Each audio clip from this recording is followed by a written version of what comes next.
அன்பு சகோதரர் சினேகன் வந்திருக்காரு. இந்த சினேகன் நாள்தோறும் இந்த பாட்டை கேட்டுட்டு எங்களுக்கெல்லாம் ஃபோன் பண்ணுவார். அதாவது இன்றைய தலைமுறை கவிஞர்களும் இன்றைய தலைமுறை தயாரிப்பாளர்களும் இன்றைய தலைமுறை இயக்குநர்களும் இந்த அமுதகானத்தை நேசிக்கிறார்களுக்கு கவிஞர் சினேகன் ஒரு பெரிய உதாரணம்.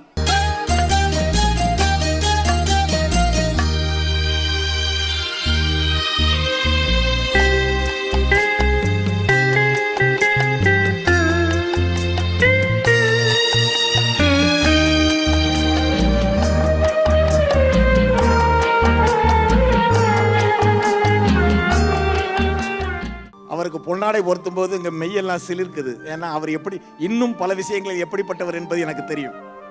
ஐயா மிகச்சிறந்த இலக்கியவாதி, அமுதகானத்தை நேசிக்கக்கூடியவர். நீங்க அமுதகானத்தை வாழ்த்த வந்திருக்கிறதுல நாங்கள் சந்தோஷப்படுறோம். நீங்க வாழ்த்தன்னு ஆசைப்படுறோம். அமுதகானத்துக்கு இருக்கிற லட்சக்கணக்கான ரசிகர்களில் நானும் ஒருத்தன். இந்த பழைய பாடல் புதிய பாடலாம் இல்லை, புரிகிற பாடல் தான் மக்களுக்கான பாடலுங்கிறதுல ரொம்ப தீர்க்கமாக இருக்கிற ஒரு ரசிகன் நான். அந்த வகையில் இன்றும் அந்த அழியாத காலத்தால் நினைவு கூடக்கூடிய சில பாடல்களை இன்னும் அடுத்த தலைமுறைகளுக்கு கடத்துகிற ஒரு மிகப்பெரிய பங்கு மெகா டிவி அமுதகானம் மூலியமாக இன்றைக்கு நிறைவேற்றியிருக்காங்கன்னா அதுக்கு நாம் எல்லாருமே சேர்ந்து நன்றி சொல்ல வேண்டியது ஜெயந்தி அம்மாவுக்கும் ஐயா தங்கபால் ஐயாவுக்கும் தான். காரணம், அவங்க நினச்சா இந்த தொலைக்காட்சியை வியாபாரத்தனமான சில கேளிக்கையான நிகழ்ச்சிகளை முன்னிறுத்தி ரொம்ப கவர்ச்சிகரமாக கொண்டு போயிருக்கலாம். ஆதவன் ஒன்றும் அவ்வளோ கவர்ச்சியெல்லாம் இல்லை. ஆனால் அவருடைய பேசுகிற தமிழ் ரொம்ப கவர்ச்சியானது, சொல்கிற தகவல்கள் ரொம்ப கவர்ச்சியானது, அபூர்வமான ஒரு விஷயங்கள்.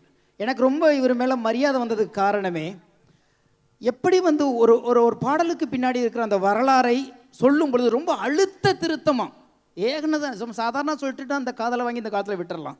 ஆனால் அழுத்த திருத்தமாக சொல்லும் பொழுது ஆசையாக இருக்கும். அந்த தகவல்களை சேகரிக்கிறதுக்காக வேண்டிய இந்த நிகழ்ச்சியை நான் எப்போதெல்லாம் நேரம் கிடைக்கிறதோ அப்போல்லாம் நான் பார்த்துக்கிட்டே இருப்பேன் திரும்ப திரும்ப.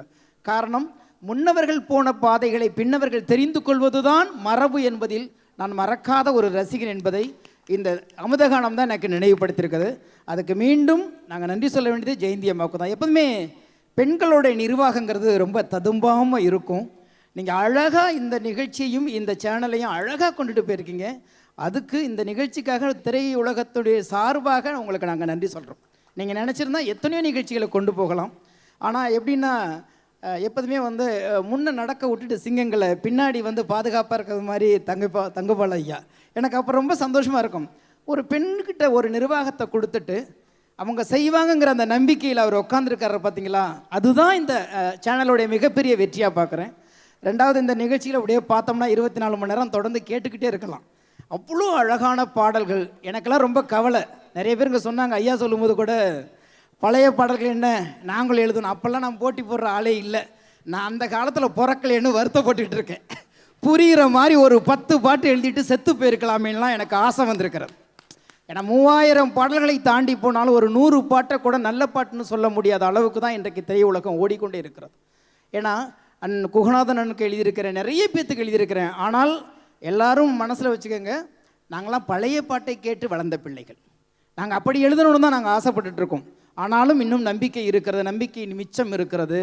எப்பயாவது ஒரு நல்ல பாட்டு வந்துடாதா, அதில் நாம் பணிபுரிய மாட்டோமாங்கிற ஒரு நம்பிக்கையில் தான் நாங்கள் இன்னும் ஓடிக்கிட்டே இருக்கோம். எங்களுக்கு ஊக்கமே முன்னவர்களுடைய பாடல்களும் அந்த அவங்களுடைய பாதைகளும் தான்.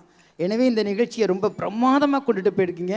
அதனால் இசையமைப்பாளர்கள் சார்பில், பாடலாசிரியர்கள் சார்பில், பாடகர்கள் சார்பில், தயாரிப்பாளர்கள் சார்பில், நடிகர்கள் சார்பில் உங்களுக்கு ஒரு சகோதரனாக நாங்கள் நன்றி சொல்ல கடமைப்பட்டிருக்கிறோம். இன்னொன்று என்னன்னா, இன்றைக்கி தான் ஐயா தங்கபால் ஐயா அவர்களை இவ்வளோ அருகாமையிலிருந்து நான் பார்க்குறேன். எம்மன் என்று அழைக்கக்கூடிய நடராஜனுடைய வளர்ப்பில் தான் நான் வளர்ந்தேன். அவர் தான் எனக்கு அரசியல் சொல்லி கொடுத்தாரு. கிட்டத்தட்ட ஒரு 15 வருட காலம் என்னை கைப்பிடித்து அரசியலுக்கு அழைச்சிட்டு போனவர் அவர். ஒரு முறை உங்கள் பேச்சு வரும் பொழுது நான் அண்ணன்ட்ட உங்களை பற்றி கேட்டேன். இப்போ ஏன் இந்த நிகழ்ச்சி இங்கே பகிர்னா, இது ரெண்டும் அரசியல் களம் இங்கே பகிர்ந்தப்பட்டதுனால இந்த நேரத்தில் என்னுடைய வாய்ப்பாக நான் எடுத்துக்கிறேன்.